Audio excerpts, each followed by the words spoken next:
और वहीं फारूक अब्दुल्ला के बयान पर कांग्रेस का रिएक्शन आया है। कांग्रेस ने कहा कि मसला बातचीत से हल होना चाहिए। जो बंदूक की बोली बोलेगा उसका अंत होगा। जो भी सरकार केंद्र में रही है उसने मसले को हल करने की कोशिश की है। लेकिन बात यह है कि जो भी लोग हैं, जम्मू कश्मीर हिंदुस्तान का अटूट अंग था, है और रहेगा। और जो बंदूक की भाषा करेगा उसका जीवन ज्यादा देर सिक्योरिटी फोर्स, हमारे जवान ज्यादा देर नहीं रहने देते। इसलिए जिसको भी कोई मसला है, हमने कहा कि डायलॉग और बातचीत ही एक रास्ता है। जब तक वो इनोसेंट को, इस तरह की इनोसेंट किलिंग्स को हम किसी चीज के साथ जोड़ नहीं सकते और जोड़ना भी नहीं चाहिए। और पाकिस्तान इसके पीछे है, बंदूक के पीछे जो कश्मीर में, लेकिन वहां के नौजवानों को भी बरगलाता है। वहां के अंदर भी कुछ ऐसे सांप हैं जो इस तरह की जो एलिमेंट्स को बढ़ावा देते हैं। हम मानते हैं कि कई मसले मसाइल जो हैं वो इश्यूज हो सकते हैं, लेकिन वो इश्यूज देश के कई कोने में हैं।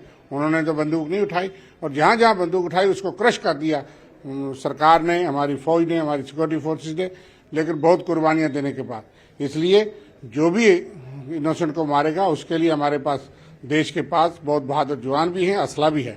लेकिन ये जरूर है कि बातचीत होनी चाहिए, और ये भी जरूर है कि जो लोग बातचीत करना चाहते हैं उनके साथ करनी चाहिए। दमन की और इस तरह की नीति ही काम नहीं आती, क्योंकि क्यों हुआ कि पिछले 2 साल में ही इस तरह की टारगेटेड किलिंग जो है वो बढ़ गई और शुरू हो गई। जो लोग बातचीत करना चाहते हैं, हम ये समझते हैं कि उनको संदेश दे रहा हूं जो बंदूक उठा करके खड़े हैं कि आप बंदूक से मसला हल नहीं कर सकते।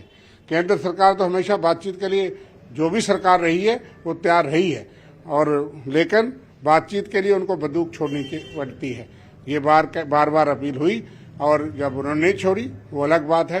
पाकिस्तान भी उकसाता है, वो भी कामयाब नहीं होगा। 4 जंगें वो हार चुका है, अपने देश के 2 टुकड़े करवा चुका है, लेकिन वो उन मंसूबों की तरफ चला है। और कश्मीरवादी के अंदर भी जो इस तरह का एलिमेंट है वो कामयाब नहीं होगा। और ये जरूर बात है कि कई ऐसी बातें केंद्र सरकार के इश्तिहाल को कुछ लोग, नेता बीजेपी के बयान देते हैं, मगर उससे हम सहमत नहीं कि हालात सामान्य नहीं है। खास करके जब वहाँ के कश्मीरी पंडित, वहाँ के कश्मीरी हिंदू, वहाँ के सिख, वहाँ के माइनॉरिटी, वहाँ का इनोसेंट, वहाँ का देशभक्त मुस्लिम, और वो लोग जो उनके खिलाफ खड़े हैं आतंकवादियों के, उसमें बड़ी संख्या मुसलमान की भी है जिनको मारा गया है।